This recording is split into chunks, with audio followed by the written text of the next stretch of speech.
بسم الله الرحمن الرحيم. الحمد لله رب العالمين والعاقبة للمتقين والصلاة والسلام على أشرف الأنبياء والمرسلين خاتم النبيين وخاتم المعصومين الذي كان نبيا وآدم بين الماء والطين وعلى آله وصحبه وأولياء أمته وعلماء ملته أجمعين. أما بعد فأعوذ بالله من الشيطان الرجيم. بسم الله الرحمن الرحيم. ما زاغ البصر وما طغى. صدق الله مولانا العظيم. إن الله وملائكته يصلون على النبي يا أيها الذين آمنوا صلوا عليه وسلموا تسليما.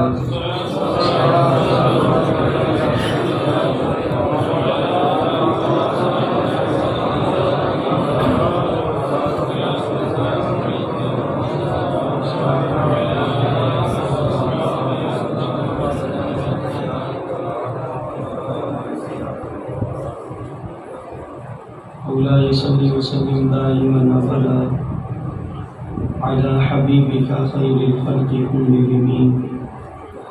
هو الحبيب الذي ترجى شفاعته لكل هول من الأهوال مقتحم. محمد سيد الكونين الثقلين والفريقين من عرب ومن عجم.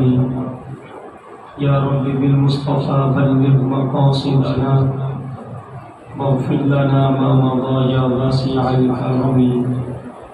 مولاي صل وسلم دائما ابدا على حبيبك خير الخلق كلهم. ہزار بار بشویم دہن سے مشک و گلاب کنوز نام تو گفتن کمال بے ادبیس. رسلم یہ واقعہ ہے کہ ذات خدا کے بعد میرے نبی پہ ختم ہے عظمت کے سلسلے. اور لکھتا ہوں خون دل سے یہ الفاظ احمری. لکھتا ہوں خون دل سے یہ الفاظ احمری کہ بعد از رسول ہاشمی کوئی نبی نہیں، کوئی نبی نہیں، کوئی نبی نہیں. آئیے تسکین جان زار کی باتیں کریں. آئیے تسکین جان زار کی باتیں کریں. ہجر کی شب سید ابرار کی باتیں کریں. بلبلیں کرتی ہیں چمن کی گل کی گفتگو. بلبلیں کرتی ہیں چمن کی گل کی گفتگو. ہم آقا کی چشم و رخسار کی باتیں کریں. عالم الغیب والشہادہ اللہ تبارک و تعالی جل جلالہ کی حمد و ثنا اور حضور تاجدار مدینہ سرور قلب و سینہ قائد المرسلین فخر الاولین والآخرین حبیب کبریاء احمد مجتبی جناب حضرت محمد صلی اللہ علیہ وعلا آلہ واصحابہ وبارک وسلم کے عالی مرتبہ دربار میں گلۂ عقیدت و محبت فرض کرنے کے بعد نہایت ہی معزز و مکرم حاضرین و سامعین، خصوصاً میرے دائیں بائیں جلوہ افروز حضرات علماء کرام ذوی الاحتشام نعت خوانان شیریں بیان اور قرۂ کرام، میں اور آپ سید عالم صلی اللہ علیہ وسلم کے میلاد پاک کے سلسلہ میں ہونے والی محافل کی ایک خوبصورت نشست میں حاضر شرکت ہے. خالق لم یزل کی علی بارگاہ میں ملتجی ہوں کہ پروردگار عالم ہم سب کی حاضری کو اپنے دربار میں اور اپنے حبیب علیہ السلام کے دربار میں شرف قبولیت عطا فرمائے اور ہم سب کے لیے ذریعہ نجات کرنے باب ذی وقار ذمہ جو موضوع ہے وہ نگاہ مصطفیٰ صلی اللہ علیہ وسلم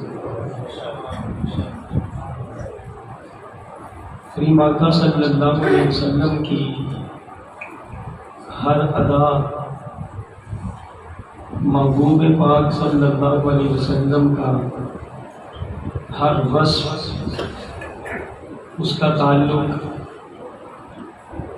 آقا دو جہاں صلی اللہ علیہ وسلم کی صورت سے ہو یا سیرت سے ہو، ہر موضوع ہی باکمال اور لاجواب ہے۔ اس لحاظ سے میرے لیے آسانی ہے کہ ایک خاص موضوع میرے ذمہ لگایا گیا، وگرنہ حقیقت حال یہ ہے کہ عجب مشکل ہے کہ حسن جانا شروع کروں میں کہاں سے پہلے۔ عجب مشکل ہے کہ حسن جانا شروع کروں میں کہاں سے پہلے، ہر جلوہ پکارتا ہے یہاں سے پہلے، یہاں سے پہلے۔ آقا کی زلفیں کہتی ہیں کہ میرا بیان ہو، آقا کے لبہائے مبارک کہتے ہیں کہ میرا بیان ہو، آقا کی چال کہتی ہے کہ میرے انداز کو تم بیان کرو، محبوب کا اخلاق کہتا ہے کہ میرے اوپر گفتگو کرو۔ عجب مشکل ہے کہ حسن جانا شروع کروں میں کہاں سے پہلے، ہر جلوہ پکارتا ہے یہاں سے پہلے، یہاں سے پہلے۔ سید عالم نور مجسم شفیع معظم علیہ الصلوۃ والسلام کی آنکھوں کا تذکرہ ہم نے سننے اور سنانے کی سعادت کو حاصل کرنا ہے، اس دعا کے ساتھ کہ وہ رحمت کی نگاہ آج کی رات ہم گناہگاروں کی طرف بھی ہو جائے، کہ جس نگاہ نے اس کائنات میں انقلاب برپا کیا، جس نگاہ نے کفر میں مبتلا لوگوں کو ایمان کے نخلستان میں داخل کیا۔ حضور سید عالم صلی اللہ علیہ وسلم کی نگاہ کے لحاظ سے اگر ہم ابتداءً اس کو تقسیم کر دیں تو موضوع بیان کرنے میں بھی آسانی ہوگی، سمجھنے میں بھی آسانی ہوگی، اور یقیناً اس سے ذوق اور لطف بھی دوبالا ہوگا۔ حضور نبی پاک صاحب دولات صلی اللہ علیہ وسلم کی آنکھوں کی ہم اپنے علم کے لحاظ سے اگر تقسیم کریں تو تین قسمیں ہیں۔ پہلا، محبوب علیہ الصلوۃ والسلام کی آنکھوں کا ظاہری حسن۔ دوسری حیثیت، محبوب علیہ الصلوۃ والسلام کی آنکھوں کے اندر موجود قوت بصارت۔ اور تیسری حیثیت، محبوب علیہ الصلوۃ والسلام کی چشمان مبارک میں موجود قوت بصیرت۔ آنکھوں کے حسن کی بات ہو اور بریلی کے تاجدار کا قلم حرکت میں نہ آئے، بات جچتی نہیں۔ اعلیٰ حضرت عظیم البرکت عظیم المرتبت عاشق صادق اشاہ امام احمد رضا خان فاضل بریلی محبوب علیہ السلام کے آنکھوں کے حسن کو بیان کرتے ہوئے کہتے ہیں کہ کاف گیسو ہا دہن یا ابرو آنکھیں عین صاد۔ کاف گیسو ہا دہن یا ابرو آنکھیں عین صاد، کاف ہا یا عین صاد، ان کا ہے چہرہ نور۔ اور اگر محبوب علیہ السلام کی آنکھوں میں موجود قوت بصارت اس کی بات کریں تو میرے امام کہتے ہیں کہ سر عرش پر ہے تیری گزر، دل فرش پر ہے تیری نظر. اگر ذوق سلامت ہے تو کہیے سبحان اللہ. سر عرش پر ہے تیری گزر، دل فرش پر ہے تیری نظر، ملکوت و ملک میں کوئی شے نہیں جو تجھ پہ عیاں ہے. یہ میرے محبوب علیہ السلام کی نگاہ کا کمال. اور اگر سید عالم صلی اللہ علیہ وسلم کی آنکھوں میں موجود قوت بصیرت کی بات ہو تو امام کہتے ہیں جس طرف اٹھ گئی دم میں دم آ گیا، جس طرف اٹھ گئی دم میں دم آ گیا. اس نگاہ عنایت پہ لاکھوں سلام، مصطفیٰ جان رحمت پہ لاکھوں سلام، شمع بزم ہدایت پہ. یہ محبوب علیہ السلام کی ویسے تو کئی اور بھی جیتے یقیناً ہیں اور کئی شان عظمت آنکھوں کی یقیناً ہیں. اپنی جو کم علمی ہے اس کی بنا پہ یہ تقسیم ہم نے کی کہ 3 حصوں میں اگر اس کو تقسیم کر لیا جائے تو بات کے اندر لطف بھی بن جائے گا اور سمجھنے کے اندر آسانی بھی ہو جائے گی. سید عالم نور مجسم شفیع معظم علیہ السلام کی آنکھوں کا ظاہری حسن کیسا؟ آئیے ان سے پوچھتے ہیں کہ جنہوں نے ان نگاہوں کو دیکھا. میں اپنی یا دوسرے تیسرے بندے کی بات نہیں کرتا، ہم ان سے پوچھتے ہیں کہ جنہوں نے ان آنکھوں کو دیکھا. وہ جناب علی المرتضیٰ شیخ خدا ہو، حضرت حسان بن ثابت ہو، حضرت صدیق اکبر ہو، عمر فاروق ہو، عثمان ذو النورین ہو، علی پاک ہو، حضرت ہند بن علی بن ابی حاتم ہو، حضرت عبداللہ ابن عباس ہو، حضرت عبداللہ ابن مسعود ہو، دیگر صحابہ ہو کہ جنہوں نے سرکار کی آنکھوں کو دیکھا ہے، جس سے بھی پوچھو گے وہ یہی کہتا نظر آئے گا کہ کنی سونی اکھ سونی، کنی سونی اکھ سونے دی وکھ نبیاں چ ڈک سونی، کنی سونی اکھ سونی. وہ آنکھ میرے محبوب کی کتنی سونی تھی. جناب علی پاک سے پوچھے تو آپ فرماتے ہیں کہ حضور نبی پاک صاحب الولاق صلی اللہ علیہ وسلم کا چہرہ مبارک کیا پوچھتے ہو کہ کان فی وجہہ تکبیر. نبی پاک صلی اللہ علیہ وسلم کا چہرہ مبارک گول تھا، اور ایسا گول نہیں کہ جو دیکھنے کے اندر عجیب محسوس ہو، نہیں، خوبصورتی اور تناسب کے اندر گول تھا. اب یادو مشرقن، اور چہرے کی رنگت سفید تھی سرخی مائل. یہ حسن کی معراج ہے کہ مرد کا حسن اس بات کے اندر پوشیدہ ہوتا ہے کہ چہرے کا رنگ سفید ہو اور سفیدی سرخی مائل ہے. یہ حسن کی معراج ہے اور میرے محبوب علیہ السلام کو رب کائنات نے ایسا ہی حسن عطا فرمایا. مشرقون کا معنی کرتے ہوئے محدثین لکھتے ہیں کہ سرکار دو عالم صلی اللہ علیہ وسلم کے چہرے مبارک کے اندر سفیدی تھی، اور سفیدی کیسی تھی؟ مشرقون، کہ کائنات کے اندر جتنے رنگ ہیں وہ سارے سمٹ کے چہرے مدوحا کے اندر. مشرقون کا ایک یہ معنی ہے کہ سارے رنگ سرکار کے چہرے میں نظر آتے تھے. اتنا حسین چہرہ تھا کہ ساری کائنات کی رنگینیاں میرے مصطفیٰ کے چہرے میں تھے. اور پھر فرمایا ادعج العینین اہدب الاشفاق. محبوب علیہ السلام کی آنکھیں بڑی کشادہ تھی، سیاہ تھی، اور آنکھوں کے اوپر جو بھویں ہیں اور پلکیں ہیں یہ نہایت بڑی بڑی تھی اور نہایت گھنی تھی، گھنی تھی اور لمبی تھی. محبوب علیہ السلام کی بھویں جس کے سجدے کو محراب کعبہ جھکی، ان بغوں کی لطافت پہ لاکھوں سلام. یہ میرے محبوب علیہ السلام کی آنکھوں کا حسن ہے. اور بیان کون کر رہے ہیں؟ جناب علی پاک. اور جناب علی پاک کون ہے کہ جب اس کائنات میں تشریف لائے ہیں آنکھیں نہیں کھولی، میرے محبوب نے اپنے ہاتھوں پہ اٹھایا، اپنے چہرے کے قریب کیا تو جناب علی پاک نے آنکھیں کھول دی. علی وہ ہیں کہ جنہوں نے اس دنیا میں آ کے سب سے پہلا منظر جو دیکھا ہے وہ چہرہ بدوحا دیکھا.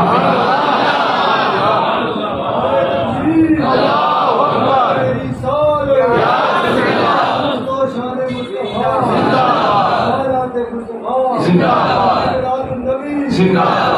جناب علی پاک کہتے ہیں کہ اللہ کی آنکھیں کس طرح خوبصورت تھی۔ حضرت ہند بن ابی اعلیٰ ان سے پوچھے جناب ہند بن ابی اعلیٰ کون ہے؟ اختصار کے ساتھ اللہ سا تعارف دے رہا ہوں۔ حضرت ہند بن ابی اعلیٰ یہ وہ ہیں کہ اگر ان کو سرکار کا بیٹا بھی کہہ لیں تو کوئی حرج نہیں، کہ یہ سگے بیٹے ہیں حضرت خدیجہ الکبریٰ کے پہلے خاندان سے۔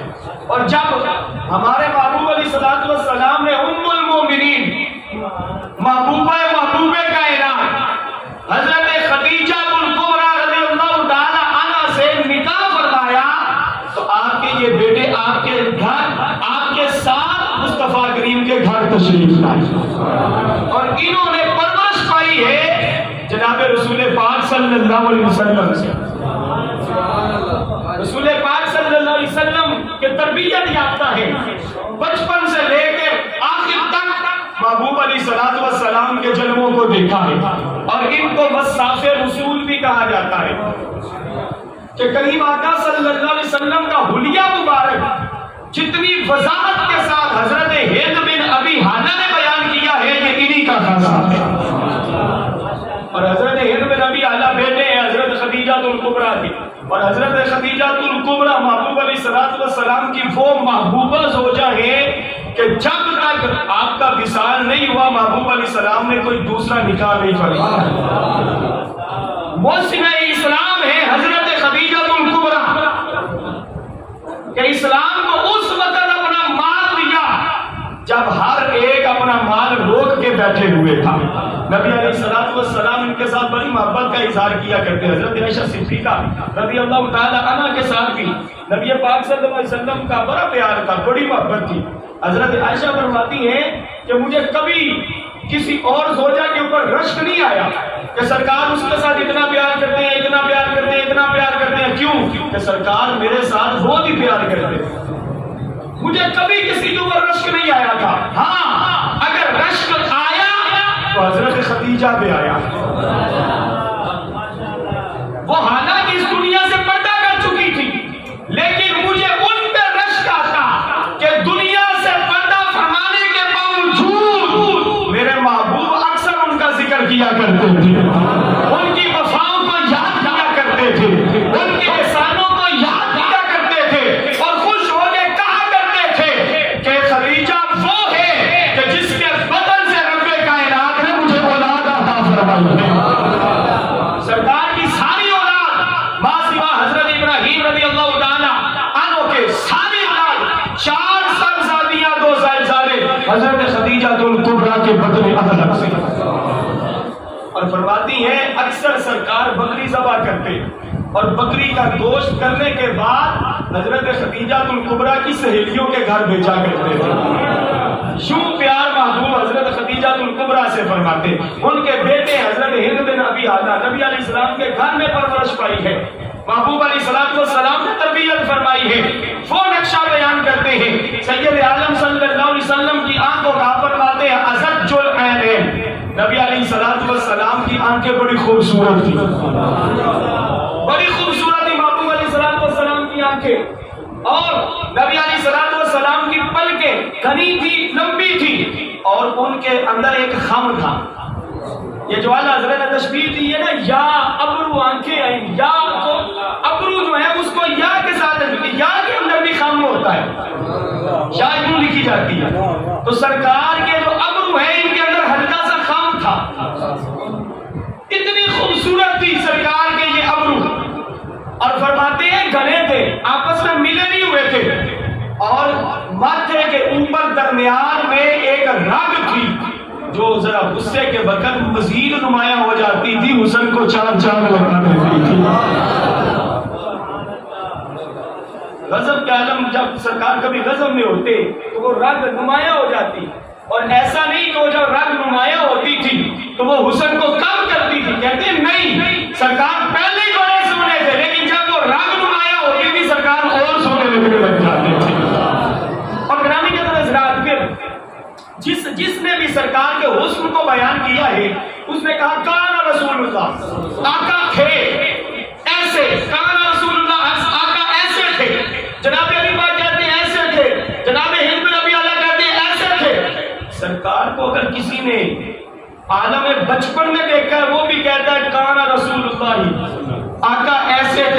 یہ ساری وہی صفات. کسی نے لڑک پن میں دیکھا تو اس نے جو بیان کیا وہ بھی وہی جو بچپن میں تھا. کسی نے جوانی میں بیان کیا تو وہی حسن کا نقشہ جو لڑک پن میں ہے جو بچپن میں ہے، سارا ایک جیسا. کسی نے اگر سرکار کو بڑھاپے میں دیکھا ہے، 53 سال کی عمر میں میرے محبوب نے ہجرت فرمائی، اور 53 سال کی عمر بتائیے ذرا بڑھاپے کی عمر ہے کہ جوانی کی عمر ہے؟ 40 سال کے بعد قبولت شروع، بڑھاپا شروع. 53 سال کی عمر میں میرے محبوب علیہ السلام نے مکہ چھوڑا، مدینے کی طرف ہجرت کی. حضرت عبداللہ بن سلام نے پہلی مرتبہ میرے محبوب کے چہرے کو دیکھا، اور عبداللہ بن سلام کو معمولی بندہ نہیں تھا، یہودیوں کا بہت بڑا عالم تھا. پہلی نگاہ جب چہرے پر دہا پہ پڑی، کہنے لگے اتنا حسین چہرہ کسی جھوٹے کا ہو ہی نہیں سکتا. وہ بھی یوں ہی بیان کرتے ہیں سرکار کا حسن کہ سرکار ایسے تھے، بچپن میں بھی ویسے ہی رہے، جوانی میں بھی ویسے ہی رہے، بڑھاپے میں بھی ایسے ہی رہے. سرکار کے حسن کو ایک لمحے کے لیے بھی سوال نہیں آیا. محدثین کہتے ہیں سوال اس کو آتا ہے جو کسی سے حسن ادھار لیتا ہے. سرکار تو وہ ہے جو کائنات کو حسن تقسیم فرمانے والے ہیں.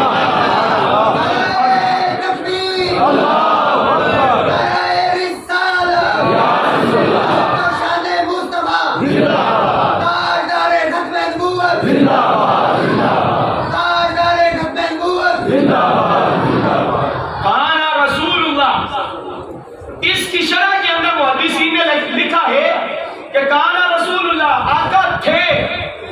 کہاں سے کہاں تک؟ فرماتے ہیں کہ ابتداء طفولتہ الی آخر عمر،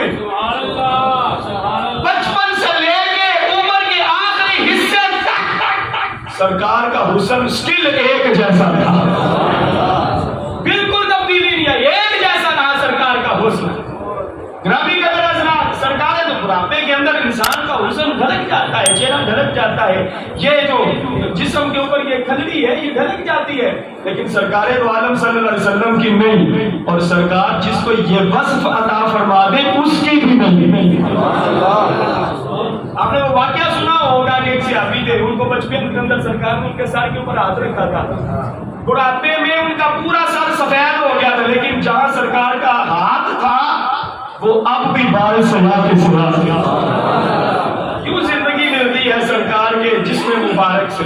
گرامی قدر حضرات، سرکار کے غلام در غلام در غلام در غلام، کئی پشتوں کے بعد آنے والے میرے شیخ گرامی حضرت سیدی وسانتی شیخ العزیز علامہ قاری خالد محمود صاحب نقشبندی، ان کے شیخ گرامی مقبول بارگاہ الہی، مقبول بارگاہ رسالت حضرت پیر سید محمد باقر علی شاہ صاحب، آستانہ علی حضرت کہنے والا شریف، آپ کے آخری ایام تھے. قبلہ استاد گرامی اور شیخ گرامی کے توسل سے مجھے بھی یہ چند سعادت کے لمحات نصیب ہوئے کہ آپ کے عرض کرنے سے مجھے بھی ہاسپٹل کے اندر کچھ وقت ان کی خدمت کا میسر آیا.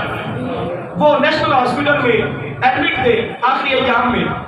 تو میں رات کو جو خادم تھا اس نے کہا کہ بھائی میں بھی تھوڑی دیر آرام کر لوں. تو حضرت اگر جب بھی فرمائے نا تو انہوں نے نام میرا ہی لینا ہے. قاسم شاہ صاحب تھے، وہ ان کے خادم تھے، تو کہتے ہیں کہ حضرت نے پکارنا مجھے ہی ہے. تو جب پکارے تو آپ نے جواب نہیں دینا، مجھے اٹھا دے، مجھے ہٹا دینا. میں نے کہا ٹھیک، وہاں کرسی دیکھ، میں اس کے اوپر ٹانگیں یوں رکھ کے تو آپ کا چہرہ دیکھتا رہا اور بیٹھا رہا، درود پاک پڑھتا رہا جو بھی زبان پہ تھا. تھوڑی دیر رات 2 بجے کا ٹائم تھا، تھوڑی دیر گزری، ایک ڈاکٹر آیا روم پہ، نوجوان سا تھا. اس نے کمرے کا دروازہ کھولا، یوں حضرت کے چہرے کی طرف دیکھا. میں اٹھ کے کھڑا ہونے لگا کہ ڈاکٹر راؤنڈ پہ آیا ہے، اس کو کچھ بتانا ہے یا شاہ صاحب کو جگانا ہے. ابھی میں اٹھنے لگا تھا، اس نے دروازہ بند کیا، چلا گیا، اندر نہیں آیا. 2 سے 3 منٹ گزرے، واپس آیا، دروازہ کھول کے میری طرف دیکھ کے کہتا ہے مسٹر باقر. حضرت کی طرف اشارہ کر کے کہتا ہے مسٹر باقر علی. میں نے کہا جی. تو میرے پاس آئے، کہتا ہے اللہ کی قسم میں پہلے جب آیا تھا تو میں چہرہ دیکھ کے آگے چلا گیا کہ رپورٹوں کے اوپر ایج لکھی ہے 85، لیکن چہرہ نوجوانوں جیسا ہے. حضرت پیر سید محمد باقر علی شاہ صاحب کا چہرہ 85 سال کی عمر میں بھی نوجوانوں جیسا تھا، کوئی جھڑی نہیں تھی. یہ سرکار کے غلاموں اور سرکار کی آل کے افراد کا حال ہے، تو سرکار کے حسن کا عالم کیا ہوگا. اتنی صدیوں کا درمیان میں وایا ہے، لیکن اس کے باوجود سرکار کے حسن کا حصہ سرکار کی آن کو اس طرح مل رہا ہے. بات لمبی ہو جائے گی، منٹ صرف میرے پاس 15 رہ گئے. تو گرامی کے درجہ میں اپنی بات کو آگے بڑھاتا ہوں. سید عالم نور مجسم شفیع معظم علیہ الصلوۃ والسلام کا یہ آنکھوں کا ظاہری حسن تھا. ہر کوئی یہ کہتا نظر آتا ہے کہ کنی سونی اکھ سونے دی فخ نبیاں چو تک سونے دی تے اپنی امت دیول رہندی رحمتاں والی اکھ سونے دی. اگ چھن آقا موٹی روٹی کدی تے خوراک چک سونے دی. جڑے کہندے ساڈے ورگا خبر نہیں انہاں نوں ککھ سونے دی. نازش حق ادا نہیں ہوندا نات کبے کوئی لکھ سونے دی. دن حشر دے گناہگاراں دن حشر دے گناہگاراں کم دے دے گی پکھ سونے. سبحان اللہ. یہ تھا سرکار کی آنکھوں کا ظاہری حسن. اگر اس پہ بھی بات کی جائے تو رات بیت سکتی ہے. سرکار کی آنکھوں کا حسن بیان ہونے میں آ سکتا نہیں. رام قدر حضرات آگے سرکار دوسرا سرکار دو عالم صلی اللہ علیہ وسلم کی آنکھوں کے اندر موجود قوت بصارت دیکھنے کی طاقت کتنی تھی میرے محبوب علیہ الصلوۃ والسلام. کتنی دور تک مارک کرتی تھی میرے محبوب کی نگاہیں. حضرت عائشہ صدیقہ رضی اللہ تعالی عنہا آپ فرماتی ہیں کان نبی صلی اللہ علیہ وسلم یرا فی الظلمۃ کما یرا فی الضوء. شفا کی حدیث مبارکہ ہے.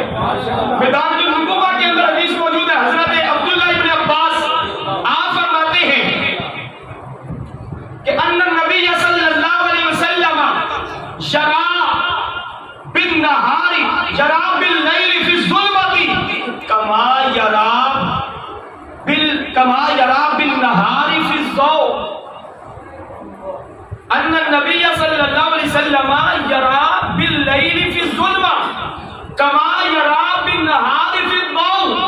دونوں حدیثوں کا اگر خلاصہ بیان کرو تو دونوں فرماتے ہیں کہ آقا دو جہاں صلی اللہ علیہ وسلم کی آنکھوں کا یہ کمال تھا کہ محبوب علیہ الصلوۃ والسلام کی آنکھیں جس طرح دن کے سویرے میں دیکھتی تھی اسی طرح رات کے اندھیرے میں بھی دیکھتی تھی. جس طرح دن کے سویرے میں دیکھتی رات کے اندھیرے میں بھی ویسے ہی دیکھتی تھی.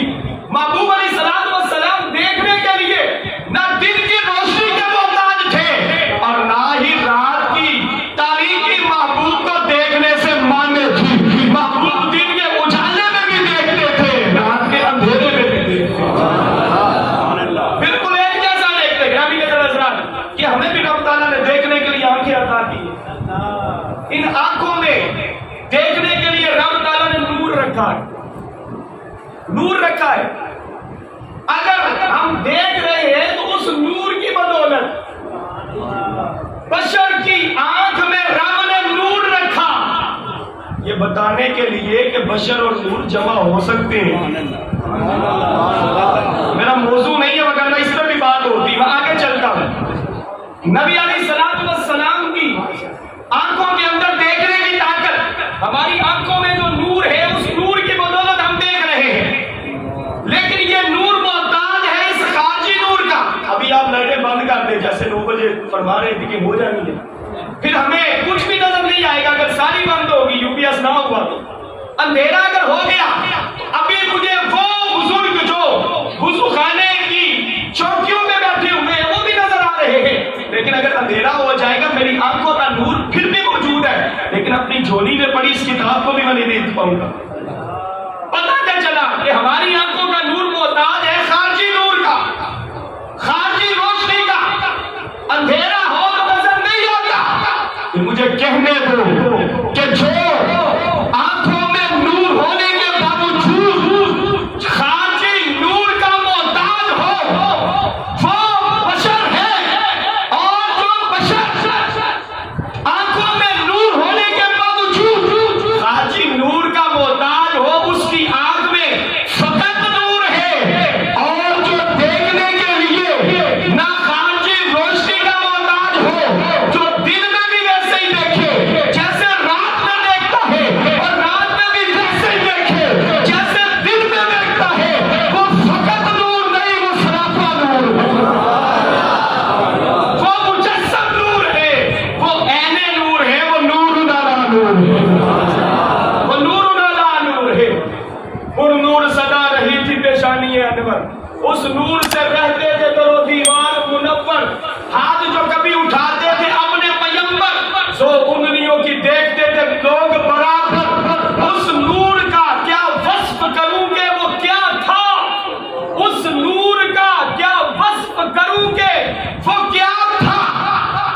نور خدا نور خدا نور خدا، بس نور خدا تھا، سرکار سراپا نور تھے۔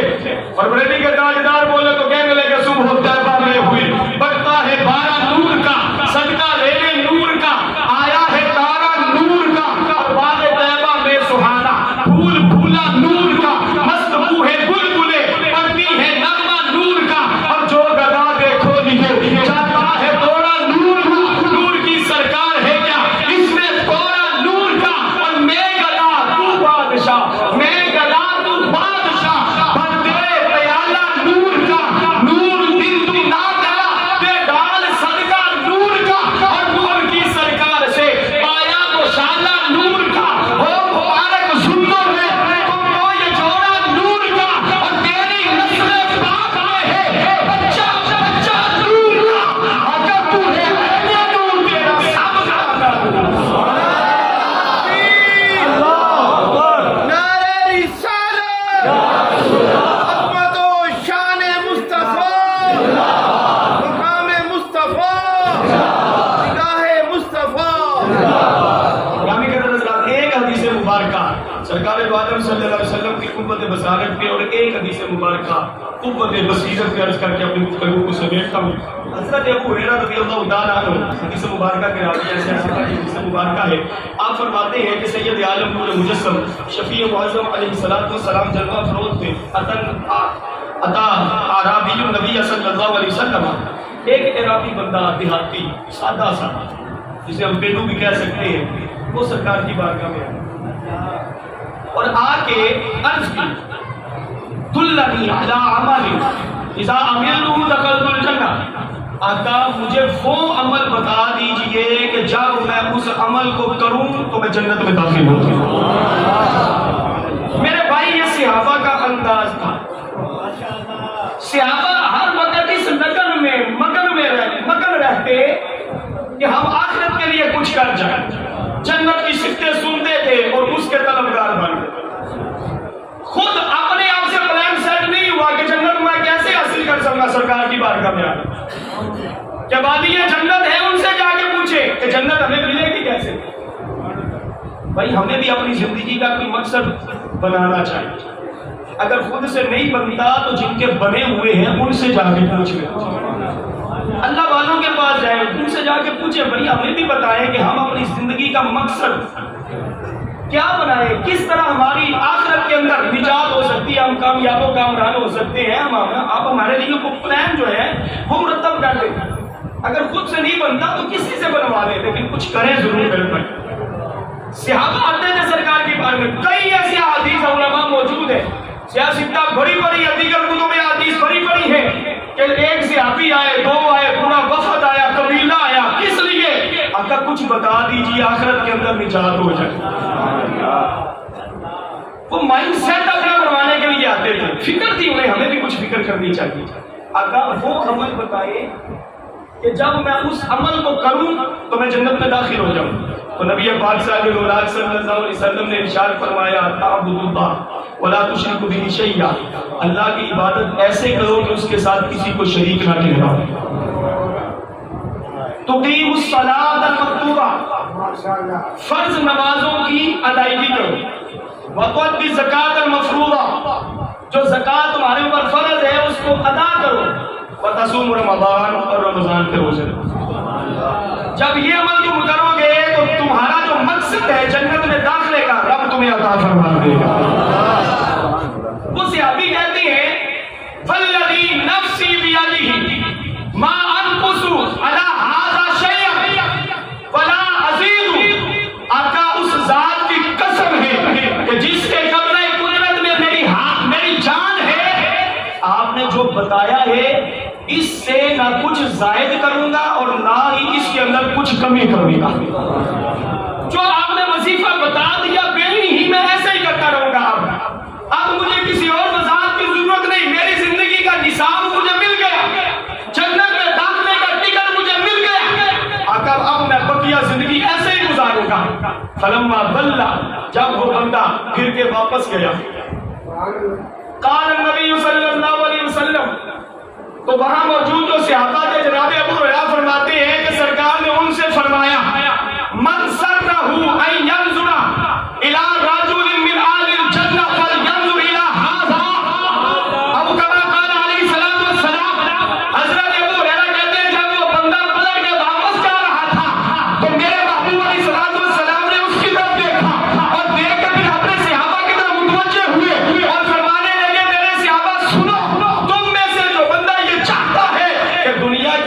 چلتا پھرتا جنتی دیکھے وہ اس بندے کو دیکھ لے، وہ اس بندے کو دیکھ لے۔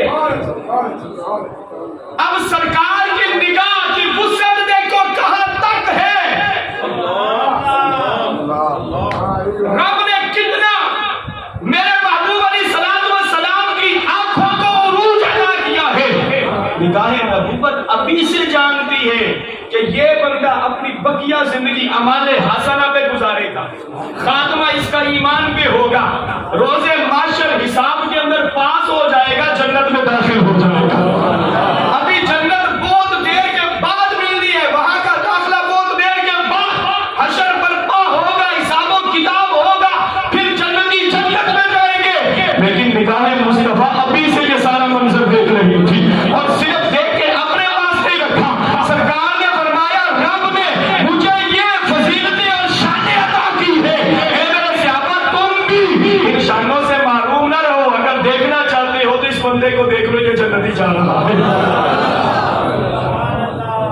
یہ تھی میرے محبوب علیہ الصلوۃ والسلام کی نگاہ کی اپروچ، اور کہاں تک آقا کی نگاہ مارک کرتی، متعدد دلائل اس کے اوپر بخاری شریف، اگر صرف بخاری کے اندر سے اس کے اوپر دلائل دیے جائیں تو رات بیت سکتی ہے۔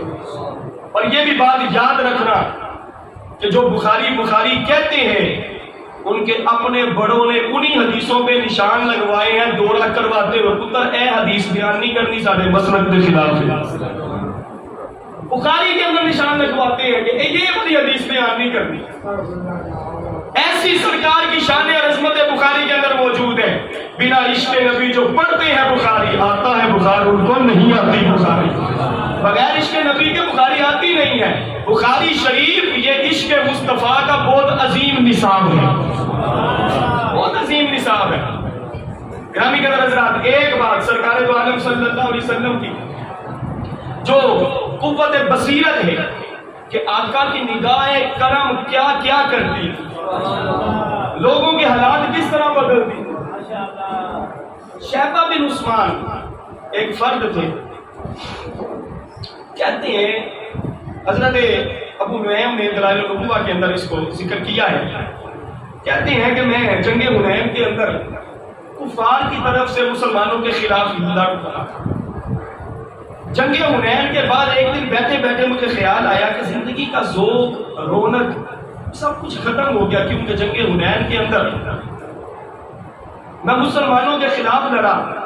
حضرت علی، حضرت امیر حمزہ، انہوں نے اس سے پہلی جنگوں کے اندر میرے باپ کو بھی قتل کر دیا، میرے دیگر جو قبیلے کے بندے تھے ان کو بھی قتل کر دیا، اب زندگی کی رونق تو رہی نہیں۔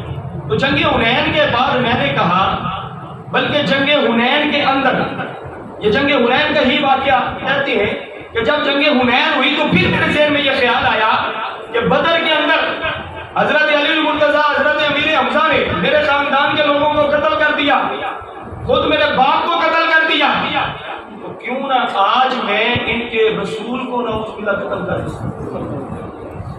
وہ شیبہ بن عثمان کہنے لگے کہ میں اس نیت کو لے کے سرکار دو عالم صلی اللہ علیہ وسلم کو ڈھونڈنے لگا۔ جب میں نے آپ کو ایک جگہ کے اوپر پایا تو میں آپ کے قریب ہوا اس برے ارادے کو لے کے، جب آپ کے قریب ہوا تو یک لخت میں نے دیکھا کہ ایک آگ کا شعلہ بجلی کی طرح میری طرف لپک رہا ہے، کہ اگر میں اپنی جگہ پہ کھڑا رہا یا اس سے آگے بڑھا، واپس نہ پلٹا تو یہ آگ مجھے جلا کے راکھ کر دے۔ کہتے ہیں میں فوراً پیچھے کی طرف دوڑا، الٹے قدم، جب میں الٹے قدم دوڑا، التفت الی النبی صلی اللہ علیہ وسلم، سرکار دو عالم صلی اللہ علیہ وسلم کی نظر کرم میرے اوپر پڑ گئی۔ التفت، سرکار نے توجہ فرمائی، الی النبی صلی اللہ علیہ وسلم، سرکار نے میری طرف دیکھا، توجہ فرمائی اور فرمایا یا شیبہ، میرا نام لے کے